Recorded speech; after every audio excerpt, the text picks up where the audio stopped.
Skull and Bones ain't it, Eve? That's one of the most dystopian sentences I think I've ever heard or read, indeed, in my life. Hello everybody, welcome to WhatCulture Gaming. I'm Scott, joined by Josh. Hello, Scott. In 2023, the year of our Lord. It certainly is. The year of video games, some would say, Scott Tilford. Other than Ubisoft, you might say, because they are not having a very good time. In a very recent press statement, they just outlined that things aren't going very well for Ubisoft Towers. So yes, during a recent press release, Ubisoft announced that they've cancelled 3 unannounced upcoming games, and they've delayed Skull and Bones yet again from its March 9th release date through into the 2023... Hey, who could have seen that one coming, huh? Into the 2023 to 2024 fiscal year, which only potentially means that it's getting delayed a month, because the fiscal year for those years are between April 2023 and March 2024. I doubt that. I think it'll be later in the year, if not next year. And they also want to save around $200 million through targeted restructuring, divesting some non-core assets, and through natural attrition. Attrition's definitely happening. And so we got a comment from co-founder / CEO Yves Guillemot, who said, "We are clearly disappointed by our recent performance. We are facing contrasted market dynamics as the industry continues to shift towards mega brands and everlasting live games in the context of worsening economic conditions affecting consumer spending." That'll be why God of War and Elden Ring did really well. Yeah, definitely. Mega brands. That's one of the most dystopian sentences I think I've ever heard or read, indeed, in my life. Like the idea of the megacorps are coming through Ubisoft now. The shift towards megacorps, the shift towards mega brands. Like mega brands can make a lot of money. You know, like you said, like stuff like God of War is a mega brand. Stuff like Elden Ring now, I would potentially argue is getting to the level of mega brand. But even Elden Ring itself is a new IP. You know what I mean? It's something. Yes, it's trading on what From Software had put out in the past, of course, but it's something new. It's not relying on being Dark Souls 4 in the way that I imagine Ubisoft is referring to mega brands here, relying on Assassin's Creed, relying on Far Cry, and evolving those rather than taking a punt on anything new. And you could say that they're taking a punt on Skull and Bones, but if you look into the alleged production of Skull and Bones, the reports suggest that it's more of a contractual agreement to get that thing out rather than something they want to do, and probably something they might have cancelled considering how many of the games they've cancelled so far. Just a dystopian thing all around, Scott Tilford, that I'm sure we're going to jump into, but what's your reaction? We will. There's also a difference between giving something a punt and just kicking it. I feel like a punt sort of launches something and moves it, but you're just kicking it and hoping it moves a little bit to remind all of us that there's some life in there in Skull and Bones. But yeah, it feels like, I mean, the thing is, when it comes to mega brands, that makes me think of Star Wars, makes me think of Marvel, makes me think of all the biggest things. And in the gaming space, like you said, they have Assassin's Creed, they have Far Cry, and for whatever reason, the Ubisoft formula, they just started injecting that into literally everything. I remember laughing when The Crew 2 had it. Yes. You were like going to towers in The Crew 2 to unlock parts of the map and everything. But yes, for this new thing, we'll get to some of the games that Ubisoft, have said are potentially coming that I now just don't believe are going to be there anymore. But yeah, in regards to this newest report, we had a little bit of a comment from Jeff Grubb from Giant Bomb, notable insider Jeff Grubb, saying that everything is on the table when it comes to downsizing, and also talking about the idea of being acquired as well, which I never really thought of. I always kind of thought that Ubisoft was so much their own entity. They managed to stave off the Vivendi acquisition of a good few years ago. But what do you think of Ubisoft just going like, we're actually just a bunch of franchises and they just go to Game Pass or something? Listen, this time last year, I would have said there was no chance of Activision being acquired because they're too big, and look what happened then. Ubisoft is not as big as Activision, even though they are one of the biggest publishers in the space. I think anything is possible right now, and where Ubisoft is right now, I just think they're at a point where they could feasibly sell because they have a lot of work ahead of them, clearly, with all of these games and all of this restructuring.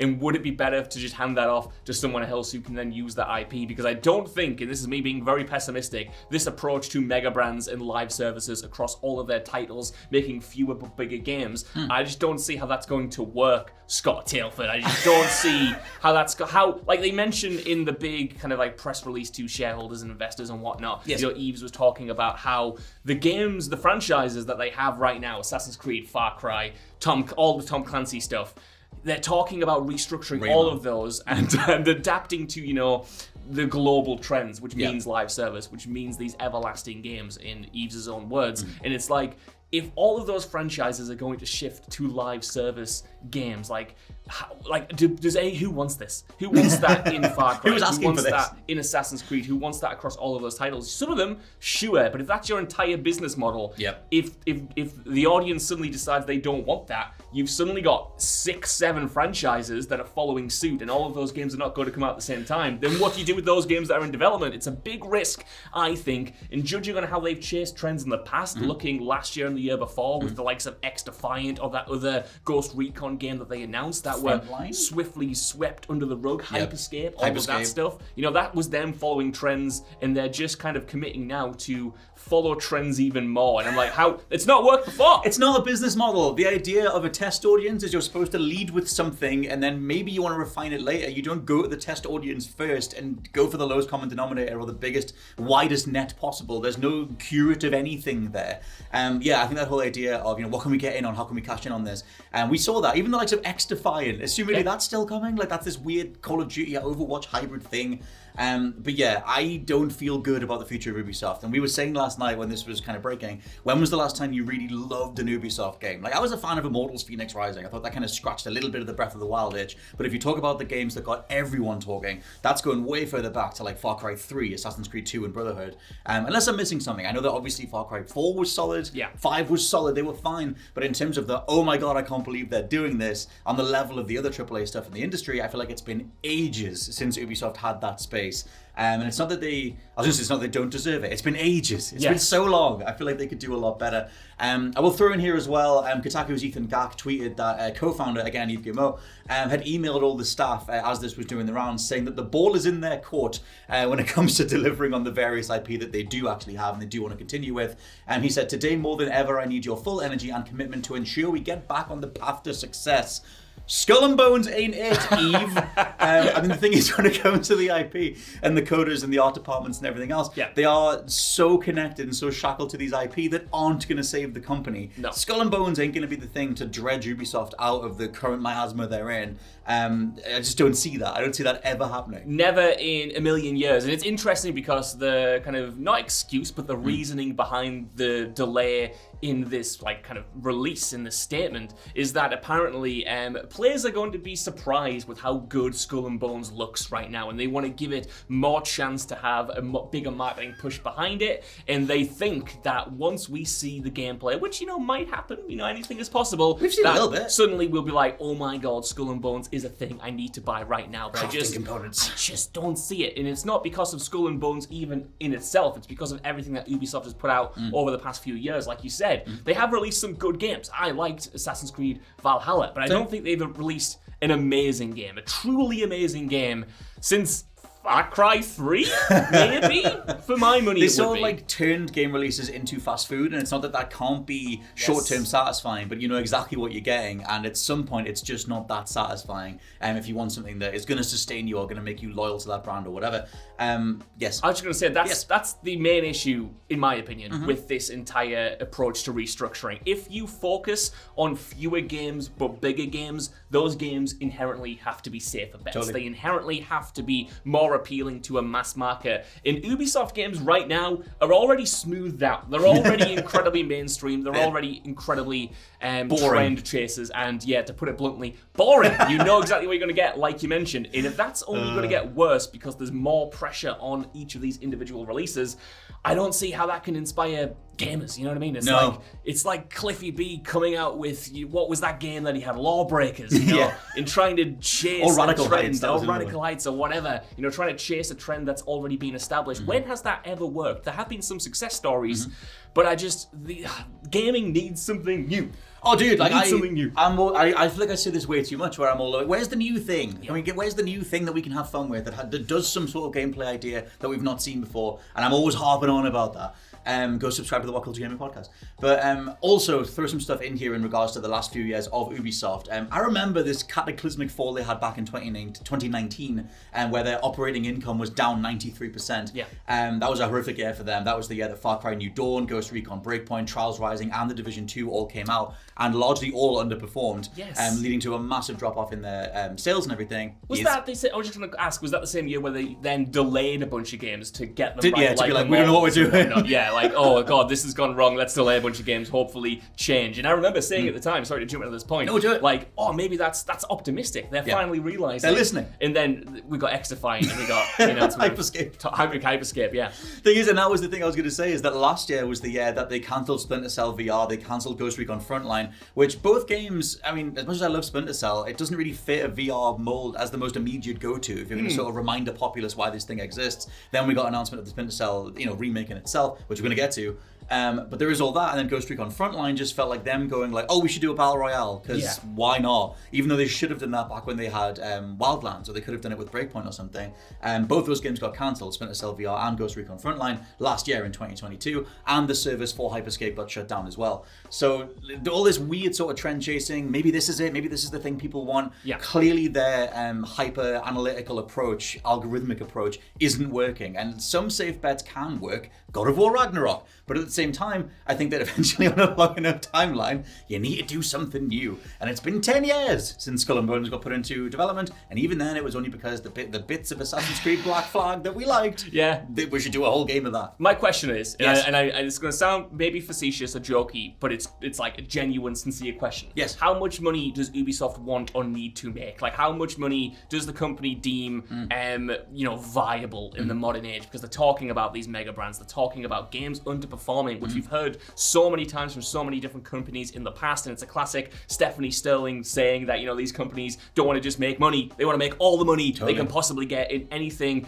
under all of the money in the entire world is disappointing to them. And that's what I see when I see this statement. It's like, yeah, all of these games are underperforming, but in what way? Like, are they not making money? Are they only turning a little bit of a profit? Or are they, just breaking even? Like, we don't currently know. How much of a profit margin do they want? Do they want to be making, $600 million in profit with every single game? And why isn't it viable to release a game that, is maybe more of a modest hit, but still a hit and still bringing in money? That's when it becomes, for me, like growth for the sake of growth. And I think we're in an insane period right now where it's always been true that, companies like this, big or small, have been chasing as much money as possible. But it feels so blatant now across many different mediums. If you go over to the movie and TV industry for a second, you've got entire projects being written off, even though they're completed, for tax reasons to save some money. It just is so naked right now. Yes. In a way I don't think it's ever been. And the shift to mega brands,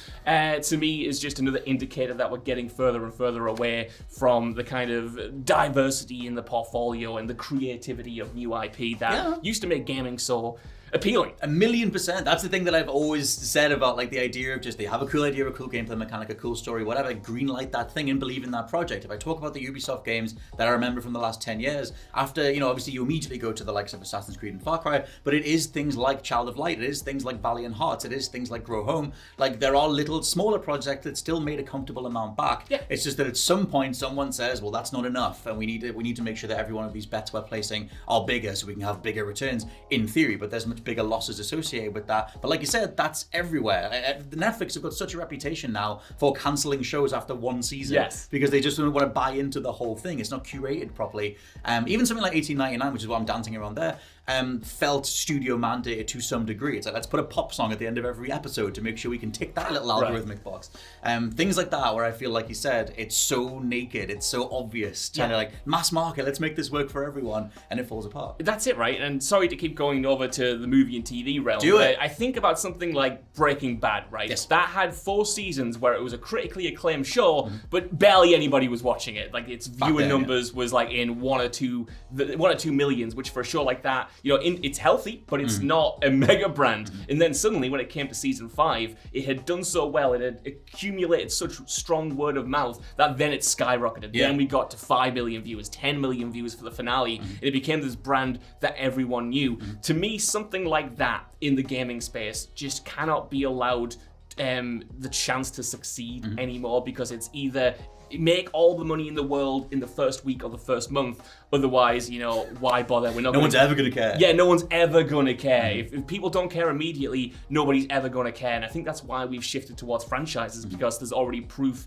that people do care, and there's an inbuilt audience, and there's an expectation that it will sell all the money in the world for that opening weekend. But if you want to start something fresh, it's going to take time, it's going to take investment, and I just don't think companies are willing to risk that anymore, because it might hurt the bottom dollar, and it might not get them all of the money instantly. It's it's not a get-rich-quick scheme, but it's not entirely far removed from that, because it's like, how can we optimize every release? How can we get as much money as possible? And it is mega brands, and that's just the decision right now. That's the thing. You can feel it. You can feel. I mean, I obviously have to assume that there are more factors that go into these decisions, but it does feel nakedly obvious to just keep doing the safe bet over and over and over again. And once when any mainstream audience catches on to that, they're just not going to respond to it. Hence their horrific fiscal results across the last few years, and especially last year. And now they're cancelling different things.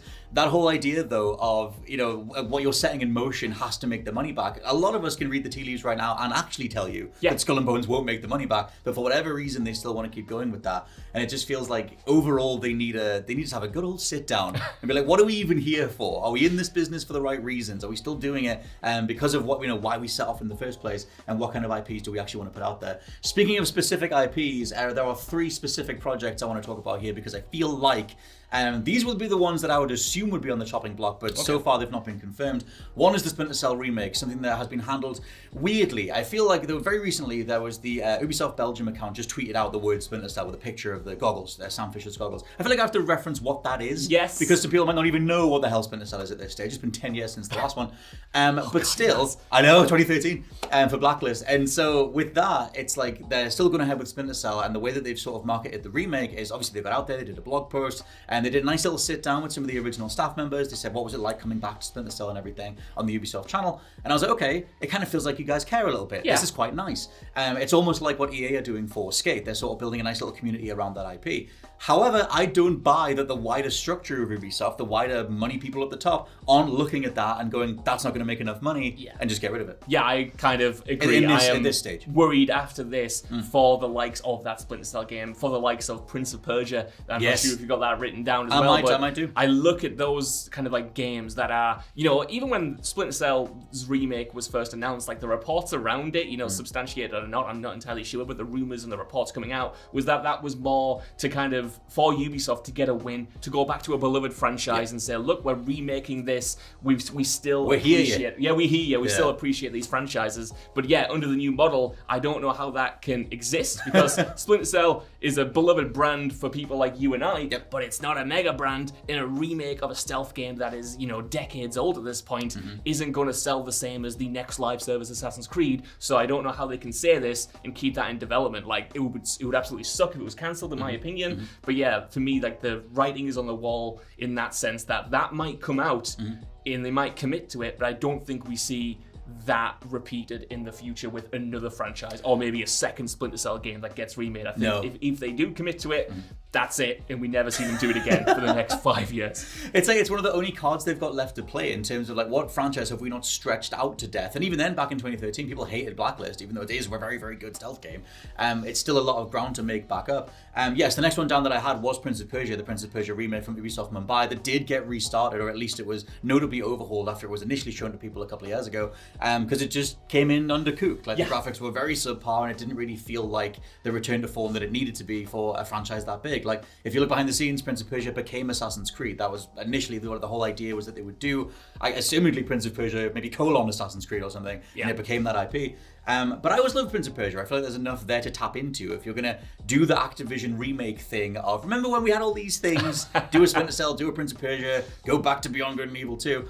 It felt like that was an easy win, but then they kind of stumbled, and it's like, are they going to keep putting money into this? If we're talking about projects that are teetering, I don't know how much they really care about doing a remake of Prince of Persia. I don't either, but because it's already out there in the same way that the Splinter Cell game is, I think, they might get too much negative PR for cancelling those titles, and presumably they are relatively long in development, so maybe they do, like I said, just put it out, say, well, we did that, and now we're focusing on all of this stuff, and we're never going to do that ever. Just Dance is just around the corner. Just Dance, which is underperformed, by the way, according to this, is just around the corner. That was the thing that I could have mentioned earlier on, was that two specific games they cited from the end of last year were Just Dance and Mario and Rabbids both came in under expectations. The last project on here that has always felt like the most unwieldy thing that was only greenlit because they were staving off the acquisition from Vivendi a few years ago is Beyond Good and Evil 2, something that, according to reports, various staff members didn't even know they were working on until they saw the release trailer for it.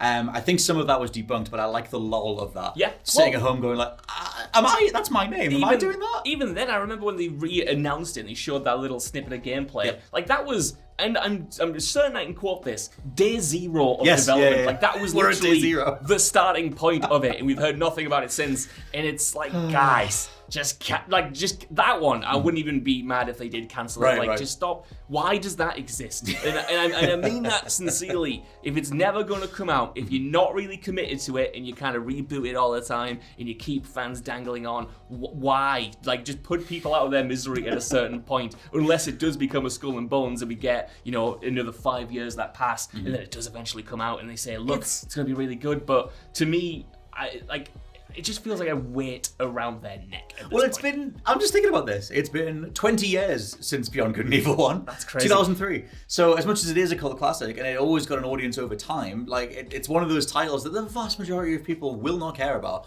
And, they try to pivot into space exploration and everything, but even that is a massive uphill battle. It's not a mega brand, is it? It's not a mega brand. Maybe it could have been one, but the fact that it's a 2 that kind of implies, you need to play the original, but by the way, it's 20 years old.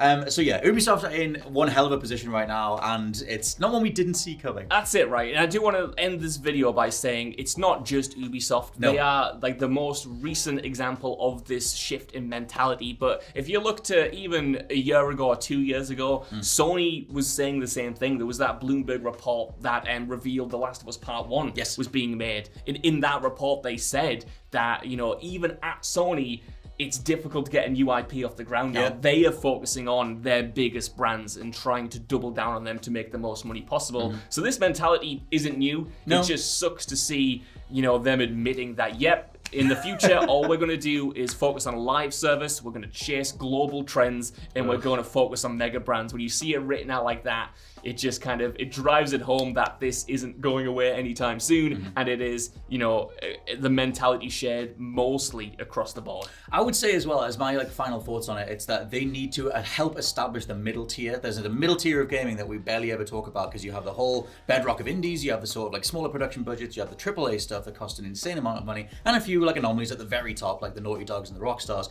But in the middle is the likes of Hellblade, is the likes of the indie games that come in with a bit of a budget, like Sifu, something that stands out. Ubisoft have enough goodwill if they tap back into it and just sort of ditch all the weird algorithmic, the stuff that we know isn't going to sell, and dive back into the likes of the Valiant Hearts, the Raymans, the games that built characters and fandoms in the first place, and help just be that middle tier. Like you said, it comes back to how much do they need to make. They do need to appease shareholders, but at the same time, I feel like it doesn't need to be one or the other necessarily. I feel like they could carve out their own space, kind of like how Devolver have. I know they're a publishing house, but there's a whole idea of a game that's associated with Devolver as being that middle tier.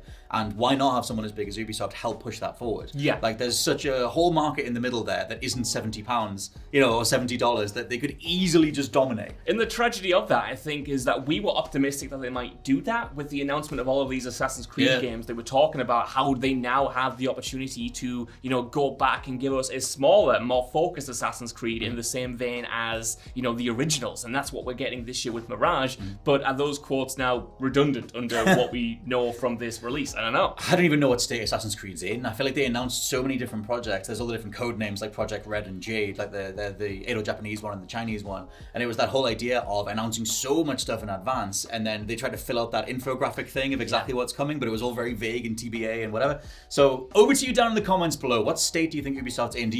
How do you see them getting out of this, and what do you actually want to see when it comes to all the different franchises that they have? For now, I've been Scott from WhatCulture.com. I've been Josh from WhatCulture.com. And we'll catch you next time. Bye-bye. Goodbye.